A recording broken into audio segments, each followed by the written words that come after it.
Governing Digitally, Tomorrow's Deputy, Outward-Looking and Visible, by Jeffrey Roy. In the January issue, Ruth Hubbard and David Zussman discussed the importance of speaking truth to power. Zussman sounded an alarm that public servants now face growing difficulties in doing so due to both organizational and political realignment, whereas Hubbard made the case for thoughtful collaboration at the interface between elected officials, ministers, and senior public servants, deputies. Even beyond such vital issues, however, deputies face the equally important challenge of determining the truth via an entire new set of dialogues both within and extending beyond the boundaries of the public service.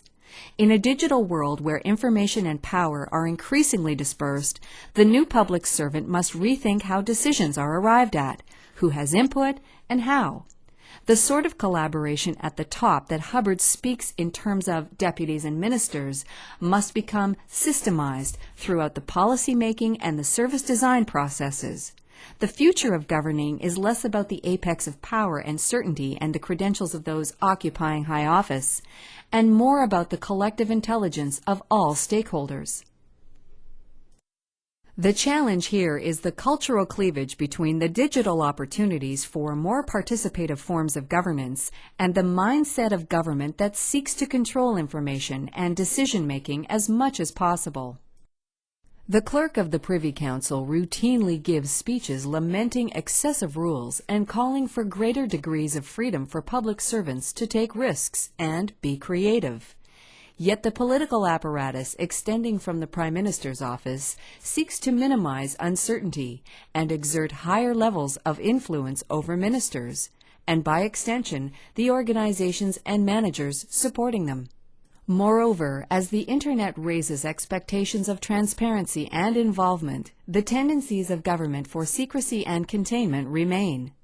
The erosion of trust on the part of the public is the invariable result, as the citizenry grows wary of hearing politicians pronounce what Canadians want, when what Canadians really want is to be more directly involved in exercising oversight and providing input into both policy and service design.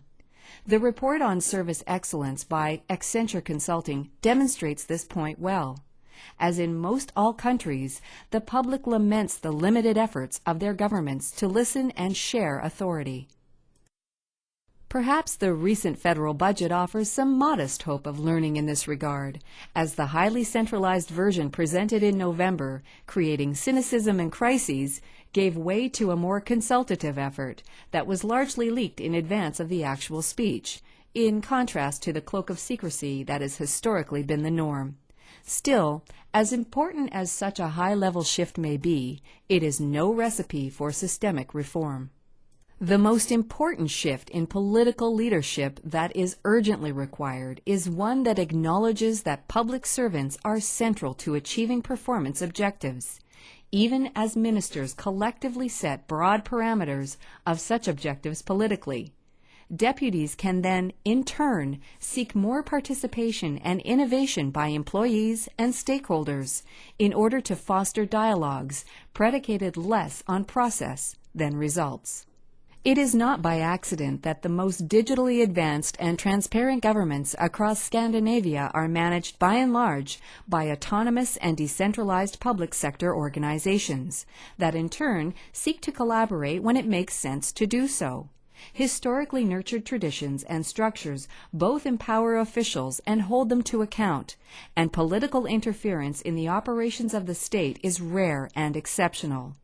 It is this sort of environment that enables speaking truth to power, as power is shared openly and intelligently. Tomorrow's deputies must enjoy new opportunities for organizing and managing both within and across their fiefdoms, accepting more visible and direct lines of public accountability as a result. The starting point for such change is an abandonment of the shackles of the Westminster doctrine that only ministers can be publicly vetted, a doctrine that has already been weakened by prime ministerial dominance. The conundrum remains the reluctance of those with power to remodel it and to accept the risk and potential rewards of finding a better way. Jeffrey Roy is the Associate Professor of the School of Public Administration at Dalhousie University.